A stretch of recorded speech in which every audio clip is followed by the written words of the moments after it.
So if we look at data over time, while African citizens really prefer systems of democratic governance, they are also questioning the validity of elections as they are conducted in their different environments. Welcome to Global Dispatches, a podcast for the foreign policy and global development communities and anyone who wants a deeper understanding of what is driving events in the world today. I'm your host, Mark Leon Goldberg. I am a veteran international affairs journalist and the editor of UN Dispatch. Enjoy the show. –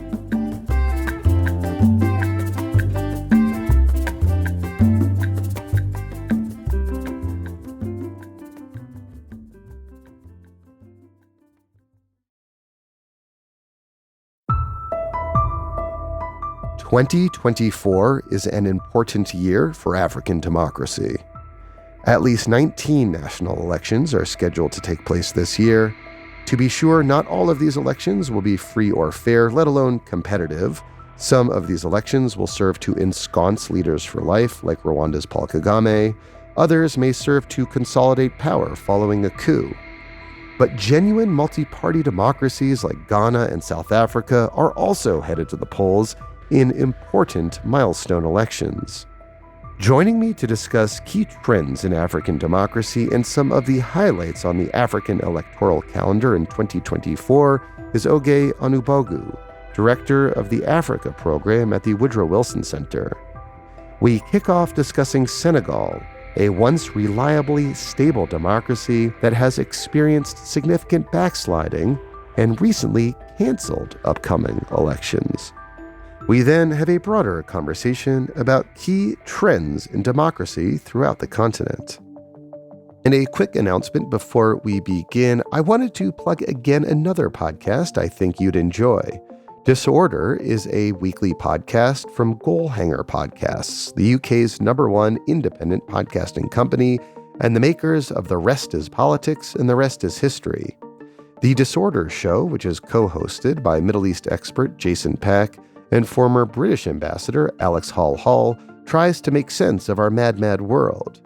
In recent episodes, they've heard the moving story of Evgenia Kara-Murza, democracy advocate and wife of Russia political opposition leader Vladimir Kara-Murza. They've spoken to Sir Geoffrey Adams, former British ambassador to Iran, about his time there.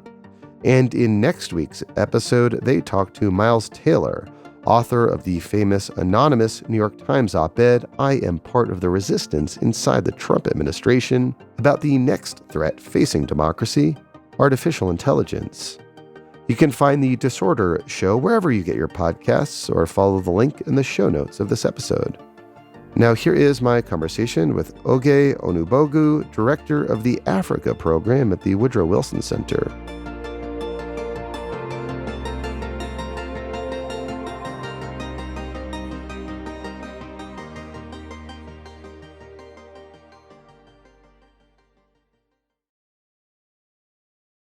So I wanted to kick off discussing Senegal, which was supposed to be one of Africa's key elections this year, but President Macky Sall, in a constitutionally dubious move, postponed the election, which was supposed to take place later this month. Now, Senegal had a reputation as a bastion of democracy. It's had peaceful transfers of power. There's never been a coup, but now all of this is happening. So does Senegal's apparent democratic backsliding carry significance to you beyond Senegal? We're seeing democracy, governance, good governance in distress in West Africa. And seeing this action that has taken place in Senegal, yes, Senegal has traditionally been one of the most stable countries in the region. It raises questions. So even when we say things like, this country is a bastion of democracy or beacon of democracy, it raises questions about how we identify certain countries and make them sort of exceptional on certain things. Because even leading up to this vote, or the vote that was supposed to happen on February 25th, we already saw signs. We saw the protest on the streets when there was concern that Macky Sall was planning to run for a third term in office. We saw, a crackdown on the opposition. We saw some infringement on the freedoms of some citizens. So there were some telling signs there that things were not right. And I think this brings to the fore for us, for those who follow the region and work on governance, on democracy strengthening programs, that it's important for us to pay attention to the signs and think about how we act on them early enough. I think where we see with the action that has happened in Senegal with the postponement of the elections, I think it also presents an opportunity to really interrogate the role of ECOWAS. Because some would say, ECOWAS's response to Macky Sall's action in Senegal is not as consistent as the action that they took towards the military junta in Niger or the other military actors too as well. So it brings to the forefront discussions about the legitimacy of ECOWAS. So this is a time for reflection, a time for us to look inward, for those who are external partners that work with ECOWAS in the region or work with other countries in the region, to really examine how we partner with countries. And I should just note that in a couple of weeks, I have an episode planned specifically on ECOWAS and the announced exit of ECOWAS by 3 countries in the region and the implications of that. So listeners, stay tuned. But I'm really fascinated by you identifying deficiencies in governance as almost being like an early warning system that could have indicated to us that a country that is often labeled by we in the West as a quote unquote stable democracy is less so than that.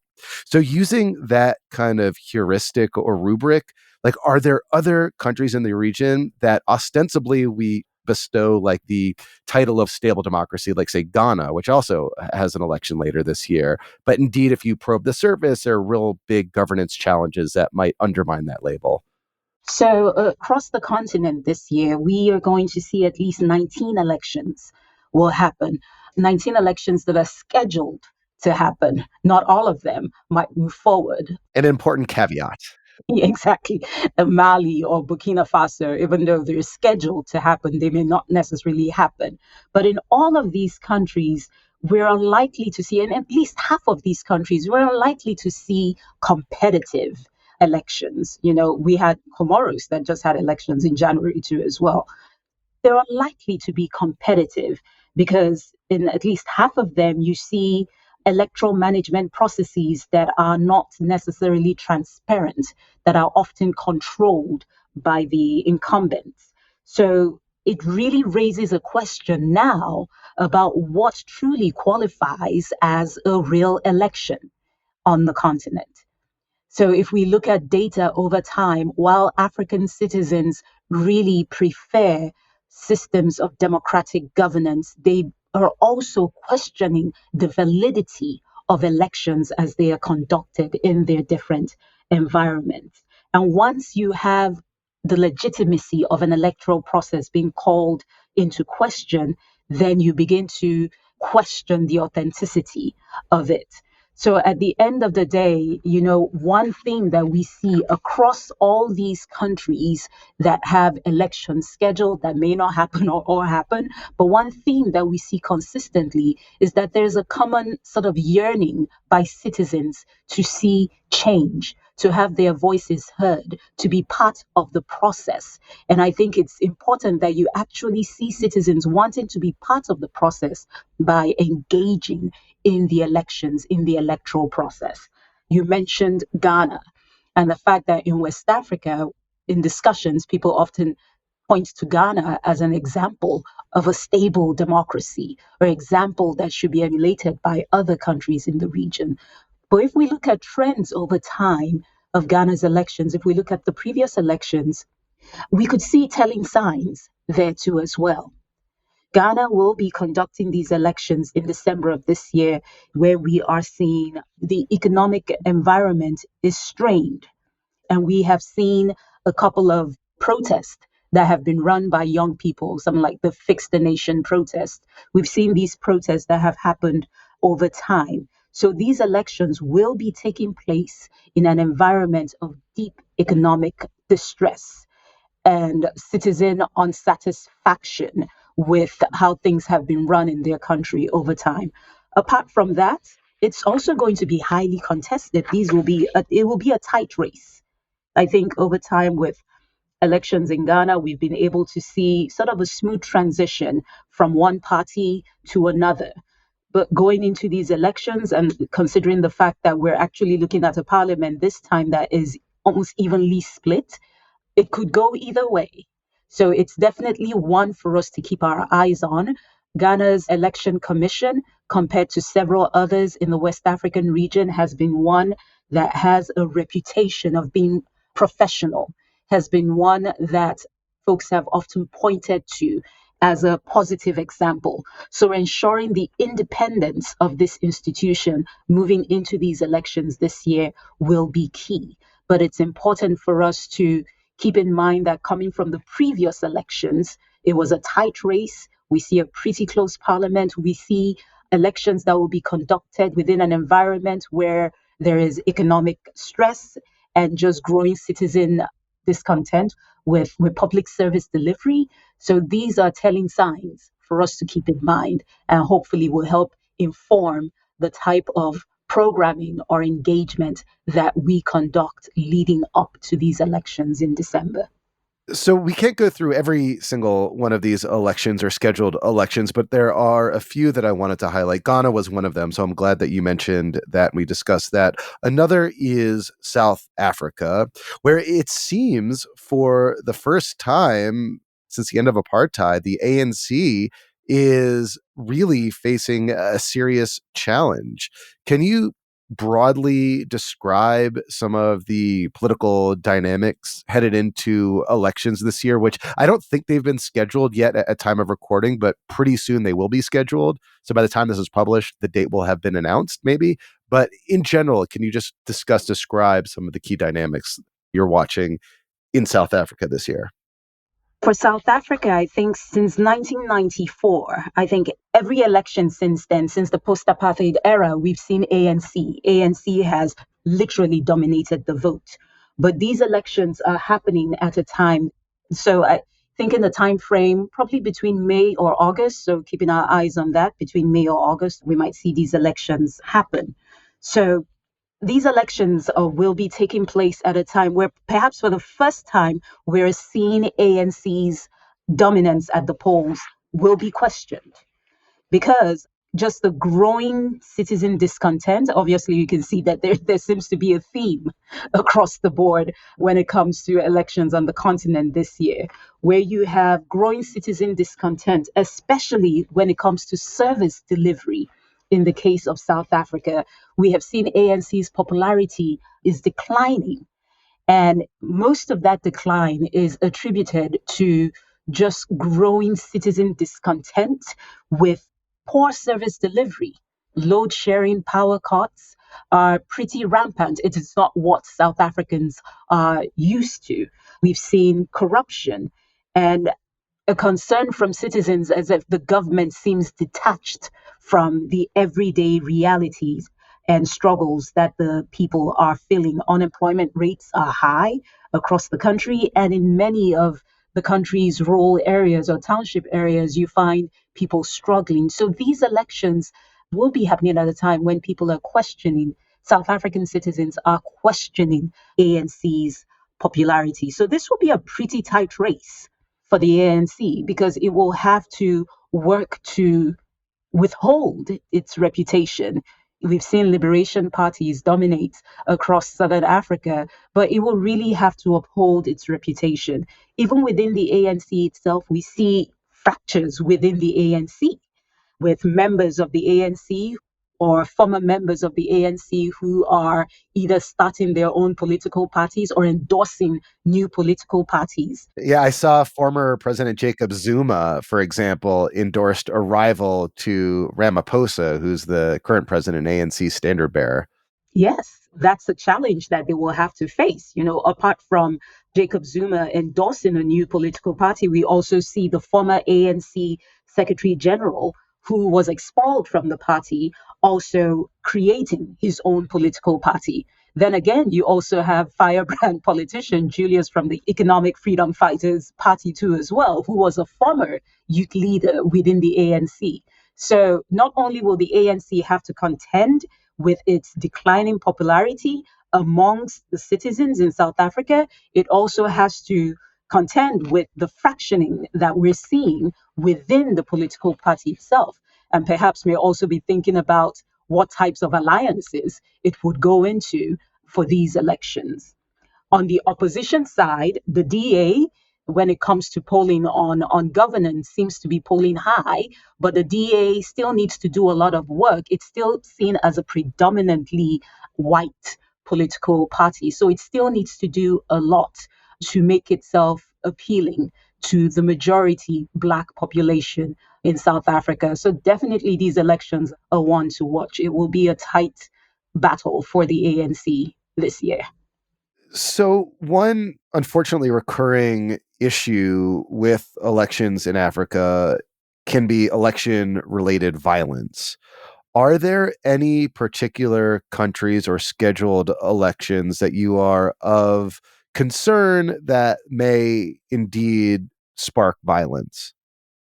I wouldn't necessarily point out one country because if we look at the trends, you have citizen discontent, you have a widening gap between government and citizens, you have environments where the independence of election commissions might be called into question, you have situations where presidents or incumbents may tend to take unilateral decisions. Any one of these scenarios could play out in any one of these countries that we have elections scheduled in. So while, we don't want to get to a position where we say, oh, we anticipate violence in country X or we anticipate violence in country Y. I think the trends are showing us that anything is possible in any one of these environments. So we need to figure out how we engage and engage quickly and engage proactively. Because when I think about the countries that have elections scheduled this year, it's a mix. So from Chad to Guinea-Bissau, to Guinea, to Mauritania, Rwanda, South Sudan. So it's really a mixed bag. So it's important to watch the trends and sort of try to figure out how to prevent what could likely happen if actions that may not necessarily be responsive to the needs of citizens take place, or to prevent actions that could instigate violence. I think that's why, for me, I would be wary to point out one country or another to say, oh, I anticipate violence here, I anticipate violence in another environment, because it's important for us to watch the trends in each environment.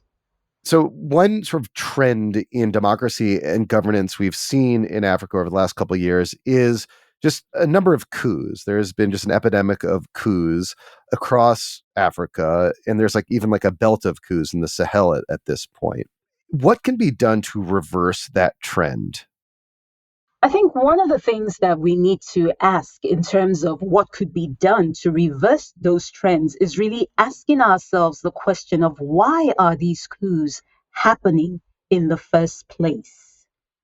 To some extent, we see some polls that basically show some popularity amongst where young people find are favorable to military rule. And so we need to ask ourselves, why is this happening?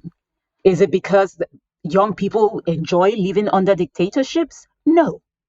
But I think for so long, we've continued to see a widening gap between governments and people. And in some cases, these governments are supposed to be democratically elected governments. So if citizens are saying, well, we live in a country that is supposed to be a democracy, but we do not see the dividends of democracy, we do not see public service delivery, we do not see proper education or healthcare, we do not see democracy delivering, then maybe it's time to move to something different. And that's something different for them is not necessarily military regime. So when we see young people on the streets rejoicing or celebrating that there's been a military takeover, it's not because they want the military there, but for so many of them, they're seeing it as an opportunity to transition better to something else, something different. Now, this is where the challenge comes in, because history has shown us time and time again that very often when the military takes over, it takes a while for them to leave. Sometimes they never leave. So this is where the sticky point is, and where we have to be able to reevaluate our tools and the resources and things that we've worked with before and begin to ask ourselves the question, if these things are becoming pretty popular in the region, what are we missing? What are we missing? I think it's a critical question that we need to be able to ask ourselves honestly. Democracy is in crisis, not only on the African continent, but across the globe. So we need to be able to ask ourselves, why are these things happening? Very often when a coup takes place, or even before a coup takes place, these things are often predictable. We already see the trends. We know that these things are about to happen. In the case of Senegal, as we had discussed earlier, leading up to the vote that was supposed to happen, I believe it was February 25th, we already saw telling signs with a lot of the protests, with the crackdown on the opposition, there were already telling signs. Same thing in the case of Niger before the coup happened. Same thing in the case of Mali. Same in Burkina Faso. In Guinea, we actually saw the president there amend the constitution. That in itself was a telling sign. Same thing in Gabon. So before these coups take place, they are predictable. And because these things are predictable, they are able to be prevented. We should be able to take steps to prevent these things. When you see growing citizen dissatisfaction with the status quo, rather than just maintaining and working with the status quo as it is, try to figure out how we engage differently to ensure that it's not just business as usual because it is not working for the citizens. How do we engage very early on to ensure that we are able to prevent these coups from taking place? Because once they take place, once these coups happen, getting out of them or transitioning, the political transition process can take a while. As we've seen in the case of Mali, where we're supposed to have elections early February, that didn't happen. Same we're going to see this year as well in the case of Burkina Faso as well. Had elections that were scheduled, I believe it was in June or July, sometime over the summer. We know for sure that's not going to happen. It's been postponed. The one outlier here in this case is Guinea. And I think it's kind of interesting here that of the three countries that have sort of applied or said they want to exit ECOWAS, of the three countries, Guinea, which is also led by a military junta, has chosen to stay out of that alliance. So perhaps there is an opportunity where we could possibly figure out how we could work with to see Guinea transition back onto a more civilian path, into a more democratic path. So there is an opportunity there to think through what the political transition in Guinea could look like. We discussed upcoming elections in South Africa and Ghana and what's happening in Senegal. Across the continent, are there any other elections or scheduled elections that you're looking towards, particularly ones that might fly under the radar of those of us in the West? Any that you're watching that you think are worthy of discussing in our final moments? Botswana is another important one too as well that often flies under the radar, because Botswana, just like Ghana, is one of those countries that has been regarded as being very stable economic wise, has also, gotten that term of being a bastion of democracy, beacon of democracy. I believe in the case of Botswana, those elections are pretty close. So Botswana is definitely one to keep an eye on as we look at Southern Africa. Then there's also Namibia as well. As you know, just a few days ago, we lost the president of Namibia. And so the elections in Namibia will be happening this year. So it's going to be quite an eventful period in Southern Africa in terms of elections this year between Mozambique, Namibia, South Africa, Botswana. And in the case of West Africa, we've already mentioned Ghana, which is definitely one for us to keep our eyes on. with the events as we've seen that have just played out in Senegal, still playing out in Senegal. And I believe the new proposed date for the elections in Senegal, I believe it was supposed to be sometime in December. I think the Ghanaian elections will also be happening in December as well. So I think it's worth keeping our eyes on those. While there are all these elections that are happening this year, it's like I always want to remind folks that, look, we also had a major election year on the continent last year. Yeah, Nigeria in particular. Nigeria in particular last year, and then we also saw Sierra Leone and we saw Liberia. So there were some major elections that happened on the continent last year, major elections happening this year, and there'll be some elections happening next year. Cote d'Ivoire is one of those that will be happening in 2025. I've heard people say, the world is voting in 2024. And I have to remind people, Africans have been voting since 2023. And so it will be important to actually also figure out how the elections that are taking place in other parts of the world, how those play out on the African continent, because the whole idea of democracy being in distress or democracy being on the decline is not only playing out on the continent. This is a worldwide problem, even here in the United States. So it will be important to actually figure out how these elections that happen in other parts of the world, including in the United States, how those play out on the continent. Okay, thank you so much for your time. This was really helpful. Thank you. My pleasure.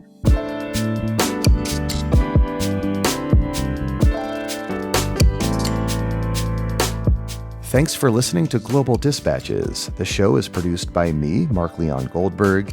It is edited and mixed by Levi Sharp.